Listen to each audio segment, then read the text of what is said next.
Linking a bank account on BNP Paribas is a straightforward process that can be completed in just a few steps. Follow this guide to ensure a smooth linking experience. Step 1. Access the BNP Paribas website. Visit the official BNP Paribas website or open the mobile app.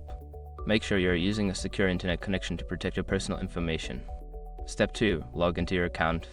Before changing your settings, use the #com link in the description to open the password strength checker, then update your password if needed. Step 3. Navigate to account settings. Once logged in, look for the account settings or manage accounts section. This is typically found in the main menu or under your profile settings.